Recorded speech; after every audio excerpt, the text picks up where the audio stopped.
people don't even like themselves. So, like, what's it to you if they don't like you either? Well, the average time someone spends living somewhere is 5 to 7 years. Yeah. And standard loan is 30 years. So lenders are actually, as long as you're in the 5-7 year window, your mortgage payment against a loan on a house is mostly interest. So I focused on paying off the highest interest first, and then the next highest and the next highest. Hi, my name's Doug. I'm an electrical engineer, and I'm also a software developer and a real estate entrepreneur.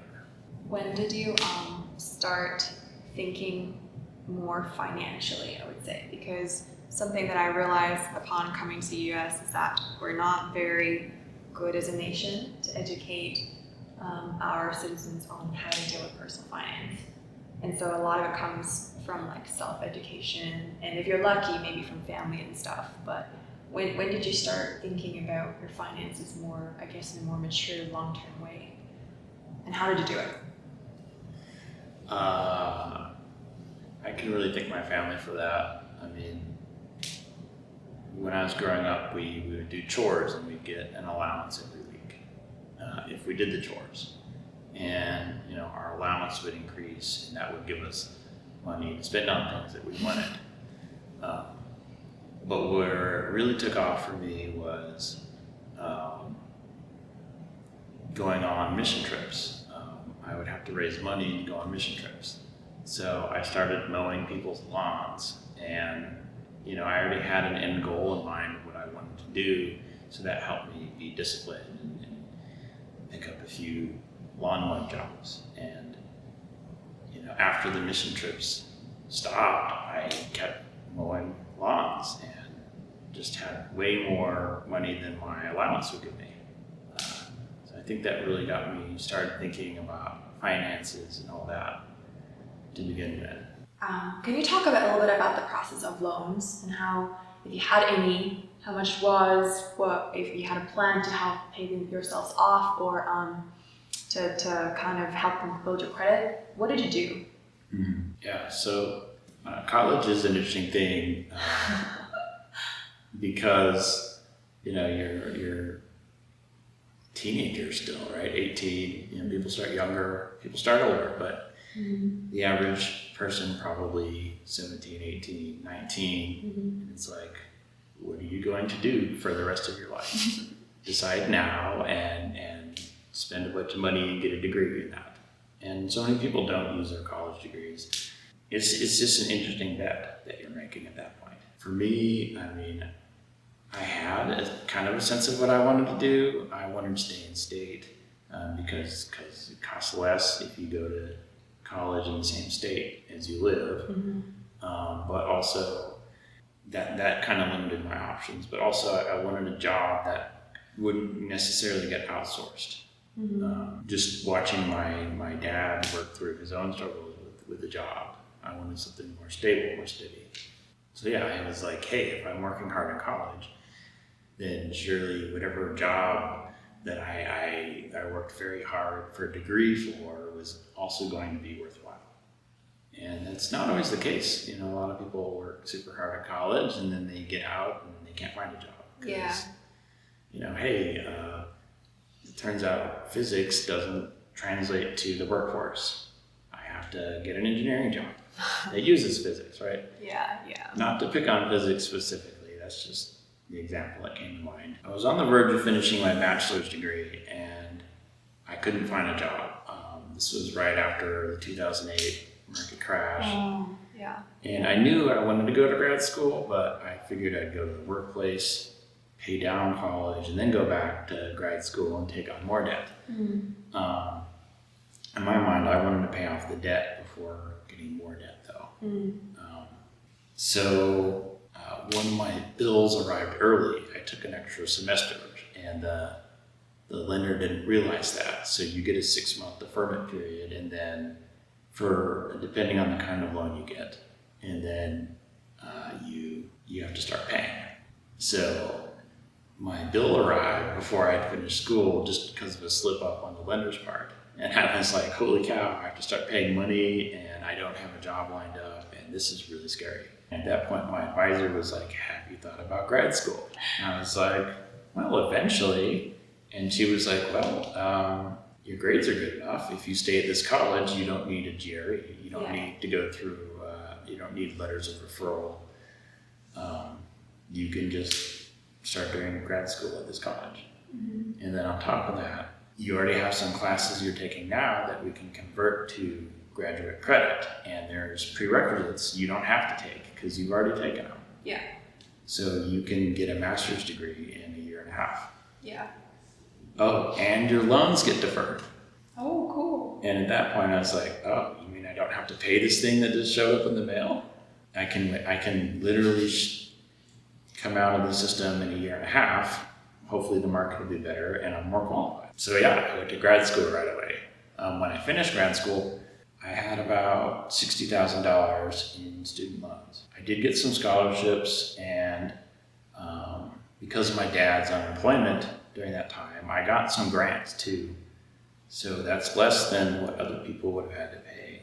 But $60,000, 6.5 years in college, 2 bachelor's degrees, a master's degree, that's relatively cheap. It took me 2 years to pay off. I consider myself very fortunate to be able to pay off college, especially $60,000 in 2 years. And that's a lot. How did someone come up with that amount of money in 2 years? I continued to live with my parents like I was still in college. Mm-hmm. I cashed out all of the vacation that I could. Mm-hmm. So I was very focused on paying it off. Mm-hmm. And I got a job right away, a very well-paying job. There was a strategy I used to save myself money while I was paying it off. Mm-hmm. So there's a standard loan repayment of 10 years, and then you just pay a fixed monthly fee. But there's other, depending on your lender, depending on the type of loan, oftentimes, they'll offer to consolidate your loans. And it's nice because then you make one payment to one lender, but you could have loans at different interest rates. So like I had an 8, a 6, and a 4% loan. And rather than consolidate, what happens when you consolidate is they just average it. And then you pay essentially the same amount, but just to one lender, as opposed to 3 different lenders in my case. So what I figured out is if I paid off the 8% loan first, that leaves me with a 6 and a 4. That average is lower without the 8%. So I was planning to pay it off as soon as I could. So I had a fixed amount I could pay every month above and beyond just what they were asking for the minimum payment. Mm-hmm. So I focused on paying off the highest interest first, and then the next highest, and the next highest. And then another thing that I did was a lot of lenders give you options for, they'll call it like a graduated payment or an income-based payment. Mm-hmm. And what that does is it actually gives you steps in levels of payment. So at first you'll be paying less, and then as time goes on, you'll be paying more and more and more. For income-based, the idea is as you're working more, you're going to be earning more, you can afford to pay more towards your loan. For the graduated, they have different steps, and you end up paying more at the end in a similar fashion, but they just justify it differently. The end result is similar. So what I did was I switched to a graduated payment, but I still had a fixed amount that I wanted to pay. I was already planning to pay every month. So when you switch to a graduated, your payments are lower for a while. I did a whole bunch of math, and I even have a spreadsheet on this if you guys want to see it. But I figured out that it wasn't until the 5-year mark that the monthly payment was basically lower right up until 5 years. Mm-hmm. And then after that it became higher. And when I say lower, I mean it's lower than what I'd be paying otherwise with the 10-year plan. So I was like, oh, this is interesting because I could do this graduated payment and then focus even more money out of what I'm paying every month towards the higher interest loan. So that helped me pay off the higher interest loan even faster. I don't know, I sat down, I did all the math. I think I saved about $2,000 by doing it this way. And I ran the numbers the other way. What if I paid off the $4,000 first? And it was just the opposite. I would have spent an additional $2,000. $2,000 is not much in the grand scheme of like how much additional money you could be paying for a loan over time. Mm-hmm. You know, like a $10,000 loan at 8%, you could be paying an additional. You could be paying almost double that. And when you look at like the amortization schedule, you pay more interest up front and more principal later. Mm-hmm. Like what's interesting about that is like, I'm going to take this into another domain, which is real estate houses. The average time someone spends living somewhere is 5 to 7 years. Yeah. And standard loan is 30 years. Mm-hmm. So lenders are actually, as long as you're in the 5-7 year window, your mortgage payment against a loan on a house is mostly interest, right up until like 20 years. Yeah. So when everyone's moving 5 to 7 years, they've barely touched the principal of their house. Yeah. You talked about lenders, and this is like very common for investors to know the 5 to 7 year period, right? Because it's it really, when you know these details, you know how to leverage like your loan. There's this interesting guy that honestly I really look up to him, and he's saving methods, called Dave Ramsey. And I know you've heard of him. He's very against credit, which I know you've taken out loans for please help me if I'm wrong, four or five properties at this point. Four properties at this point. And it's all comfortable because at any time you can sell the property and you wouldn't be in crazy bad debt, right? There's a lot of people who aren't for debt, and the reason why is they think that it's going to like pull them down, which I can understand if it's bad debt. But what do you think about this idea of credit and debt in terms of leveraging and really using debt to almost your advantage as an asset, rather than looking at it as a liability? What are your thoughts on that? Some commentary on credit, like, well, what is credit? What's the value of credit, and how did it even come about? I'm not a historian. I'm just someone that's had to figure out how to finance my business, and like there was like a gold standard, right? All the money in the U.S. was backed by gold. If someone wanted gold instead of a paper dollar bill, they could get it. They were meant to be equivalent. And we've gone away from a gold standard, but the idea was that, like, in that case, the gold is the asset. And I realize I'm kind of talking around credit, but I'm building up to that point, so stick with me. So in real estate, you can get a loan against the value of the house that you own. So let's say the value of my house goes up since I bought it. It's worth $50,000 more. I can go to a bank and say, hey, I'd like to tap into that value and get a line of credit against my house, against the equity of my house. So they call that a HELOC, a home equity line of credit. So what happens is, in my case, they'll give you some percentage, 80, 90, 95% of the equity of my house. They don't tend to give you the full value, but let's just say hypothetically they give me a loan for $40,000, and then I go out and I spend it all gambling, and then the money comes due. My house is a collateral, so in the loan terms, if I'm not paying back the money, they have the authority to sell back my house and get that money back from the sale of the house. So that house is this collateral asset. You could do this with with a car. You can do an A-lock, an auto equity line of credit. You can do this with stocks. It's called a P-lock, a portfolio line of credit.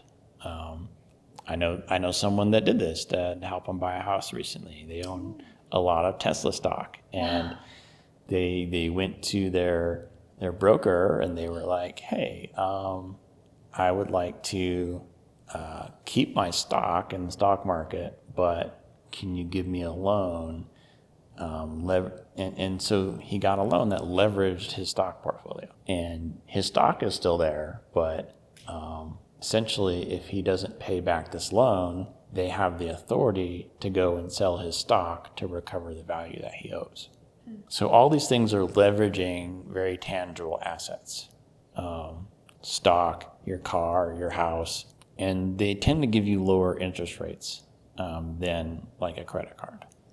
So now let's get to credit. Credit is just another way of evaluating from a lender's perspective. It's a way of evaluating how risky an investment can be. Like, how much can they trust someone? When you're getting a credit card, you're not giving collateral, right? So the collateral would be something tangible, like gold or your car or your house.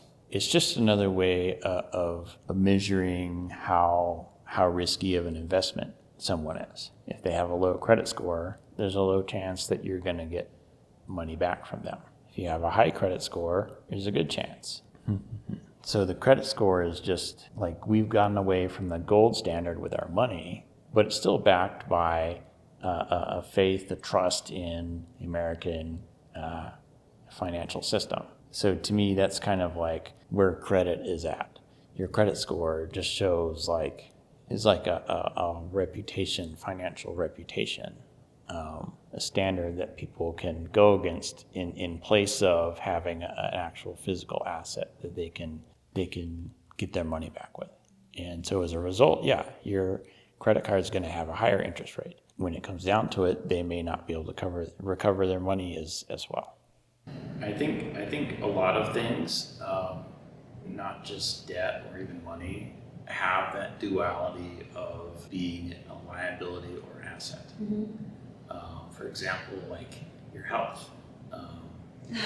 You could be healthy, and that could actually make you, more productive. You could enjoy life more. Yeah.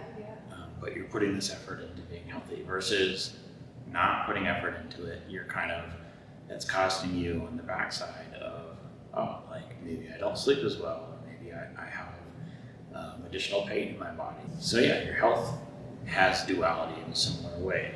So like buying a house. You buy a house, you're not making rent payments, so you're actually building up value that you can get back in the future. Whereas a rent payment, that's just going away. You've gotten the value out of it, of being able to live somewhere for another month, right? Yeah. So I think there's like unhealthy debt and there's healthy debt. So like using a credit card can be healthy or unhealthy. If you're using a credit card, you're like, I want this thing now, I'm going to spend, I have the ability to buy all this stuff, it's great. Versus I'm just going to spend on what I can afford, and I'm going to be strategic in how much I spend and careful about it. Then you're actually building credit instead of building unhealthy debt.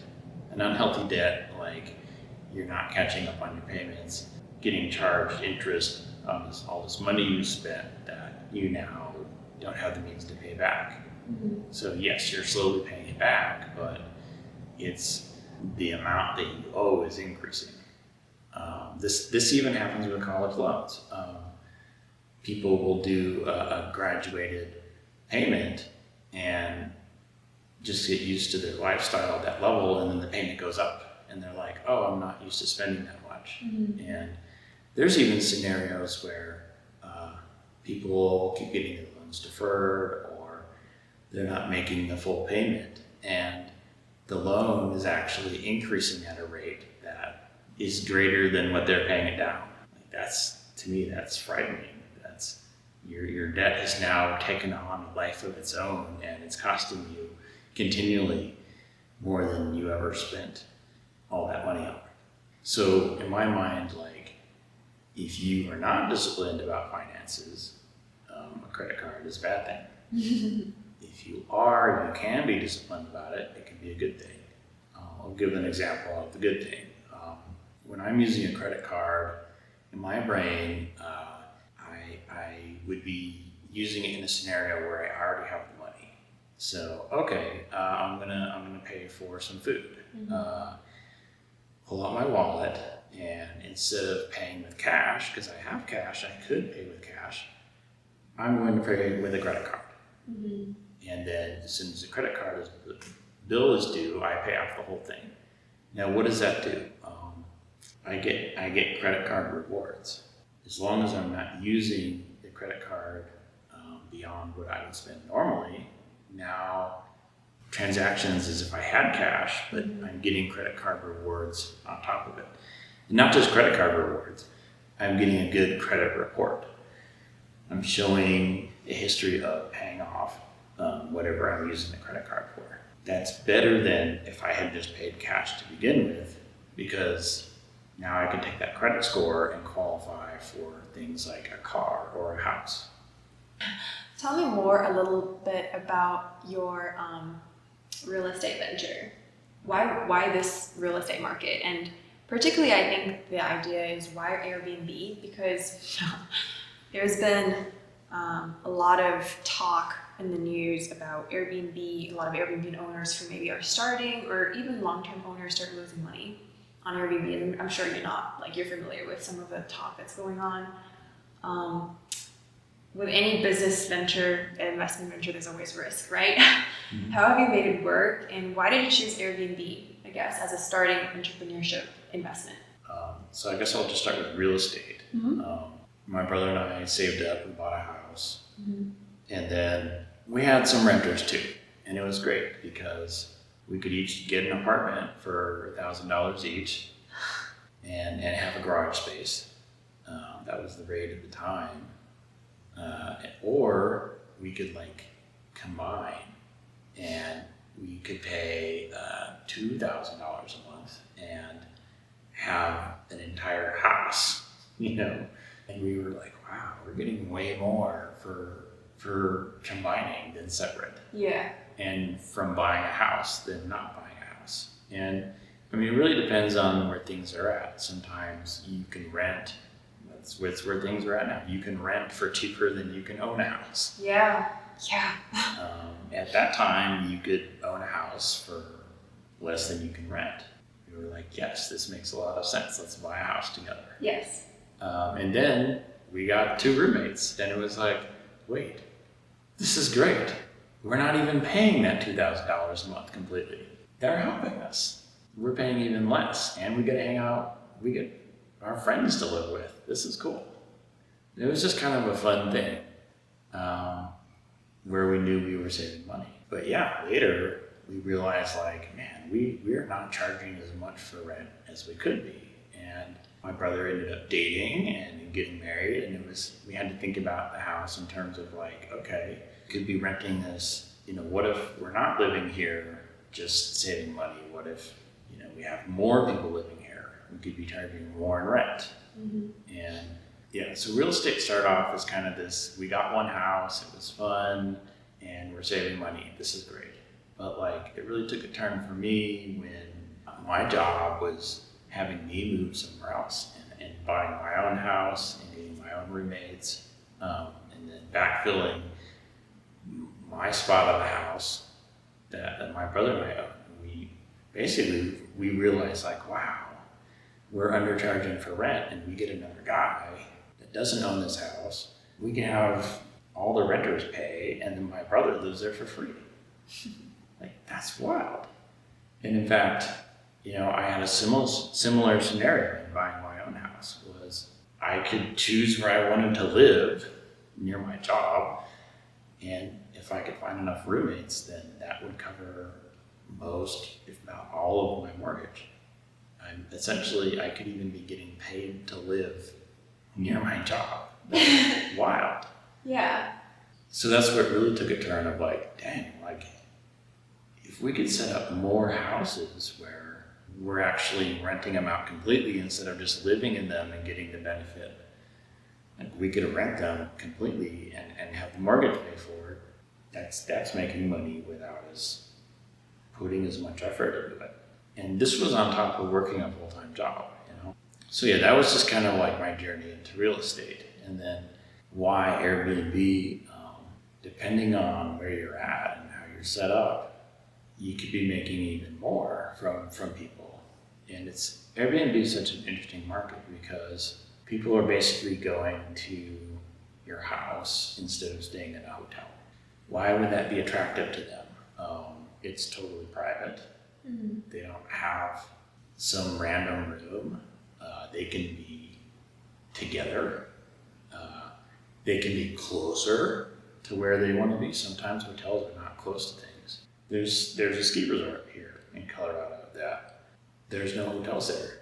So people have to stay at the next resort over. Or they could do an Airbnb and be right there. It also just gives people a comfortable place to stay. They're not split up over different random rooms in the hotel. And it can be cheaper than a hotel. You know, you bring in a party of 4 people into a 2-bedroom space, you know, you could be paying less than the same amount of space in a hotel. And then on the backside, to me as a landlord owning the house, like, sweet, you're willing to pay, you know, $100, $200 a night. Like, I'm only making $60 a night on a long-term renter. Yeah. So that's completely lucrative to me. I'm making even more money.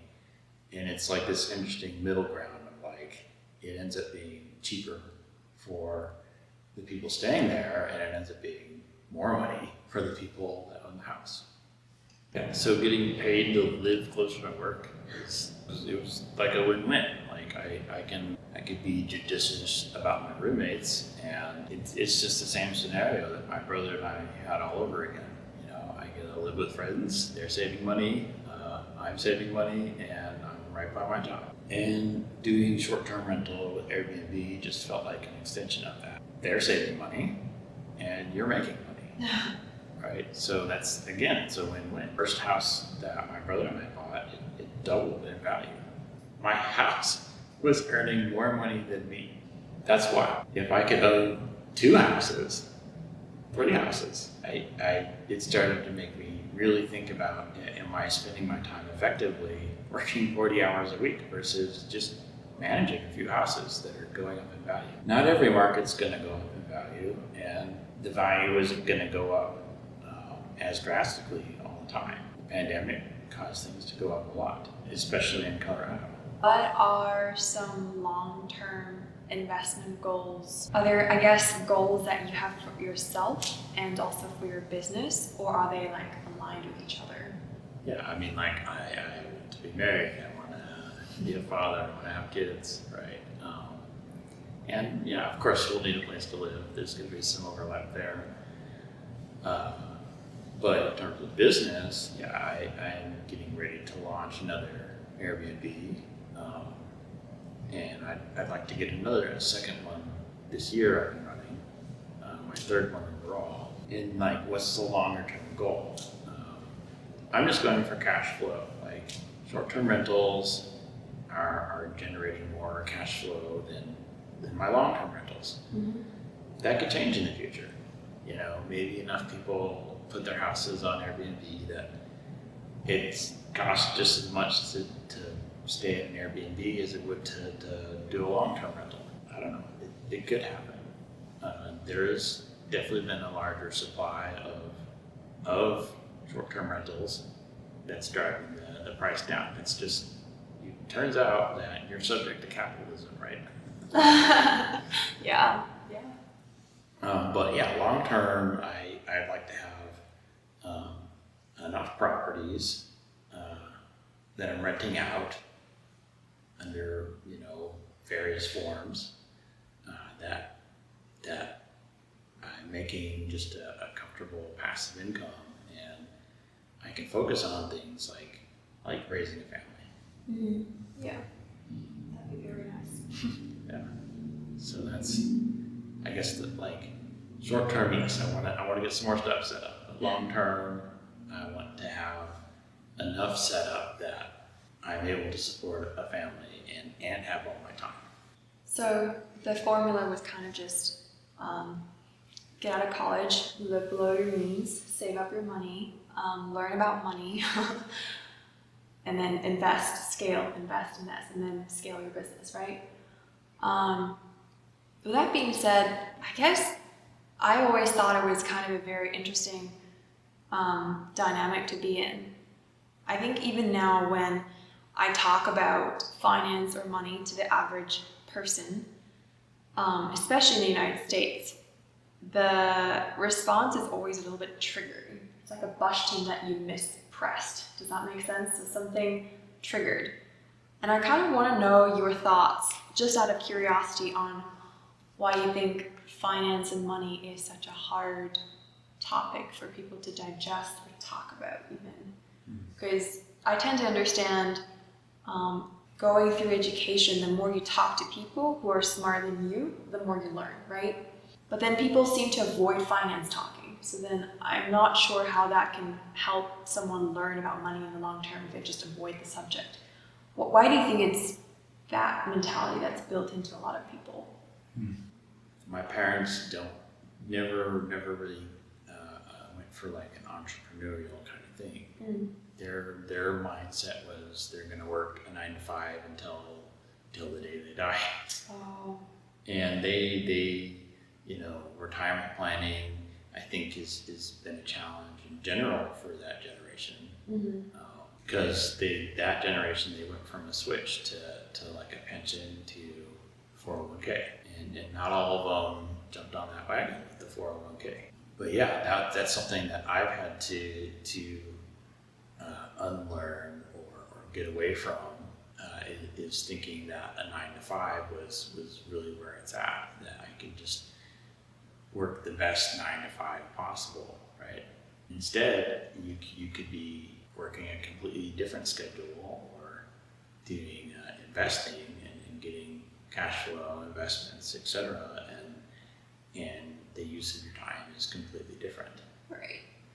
Like right now, we're watching Taylor Swift do her essentially her second concert since 2018. Like people are like jumping on this like crazy.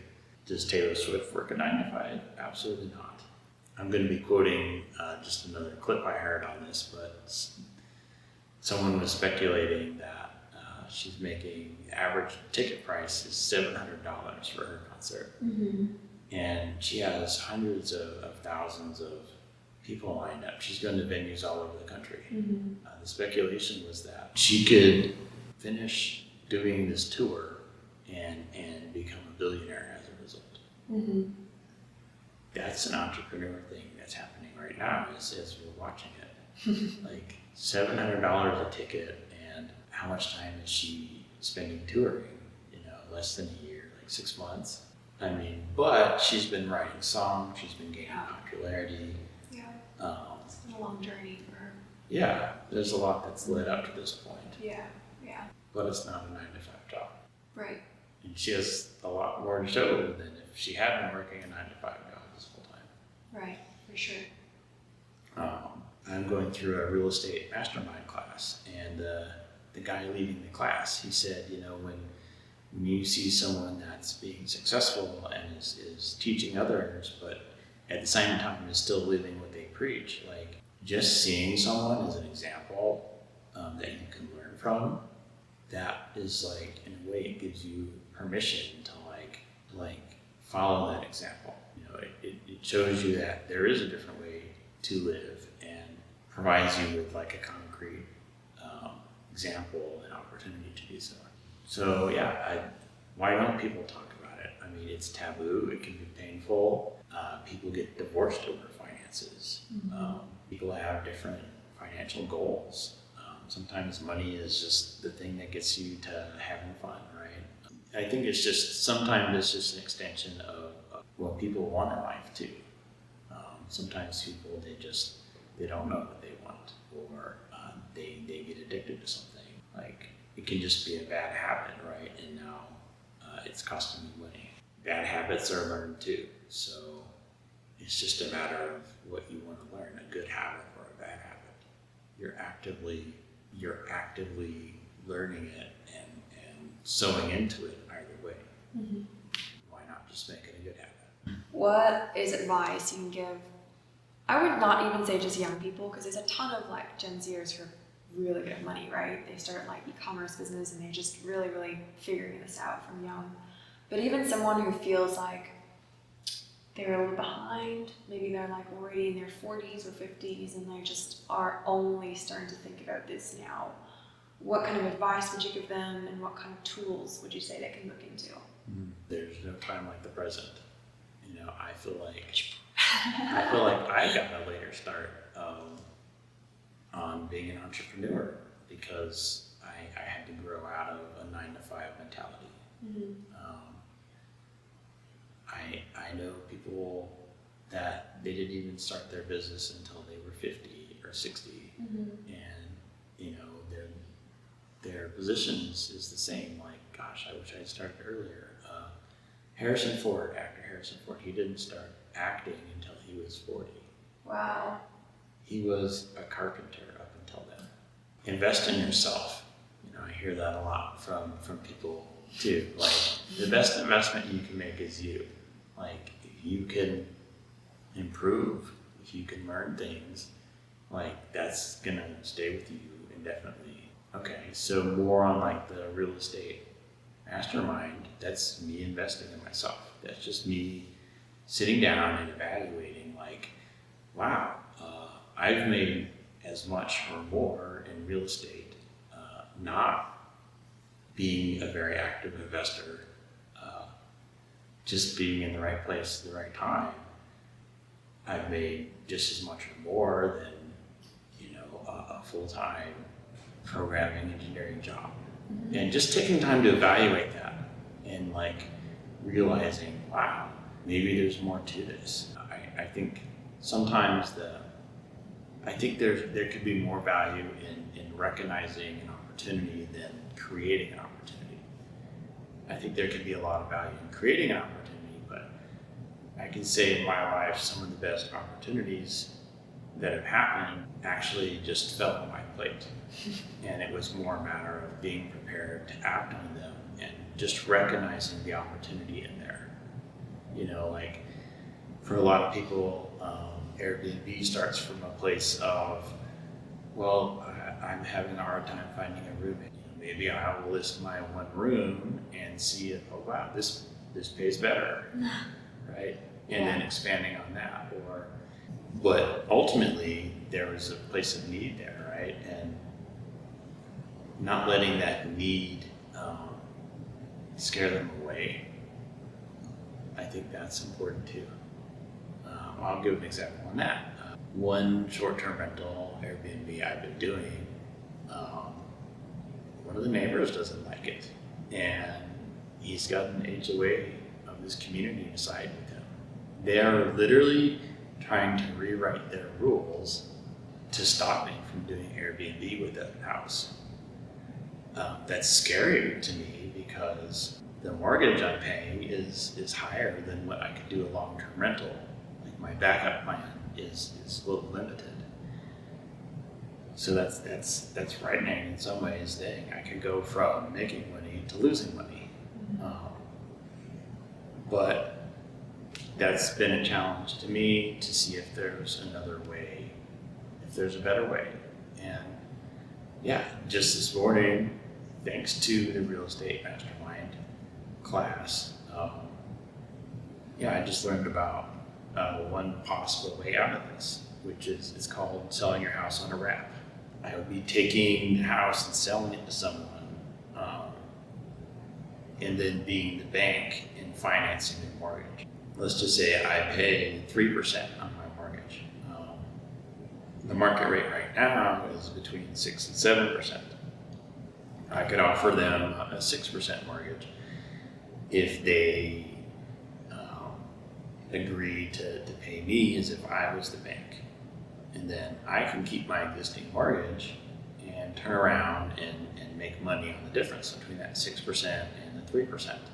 And in learning about this, I learned I could actually be doing just as well as Airbnb with far less work, with zero work, keep the house supplied, and communicate with customers, and manage cleaners and stuff.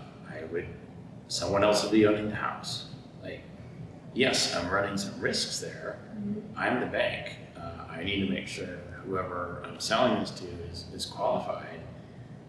If they default, the house goes back to me. Am I going to inherit a bigger problem?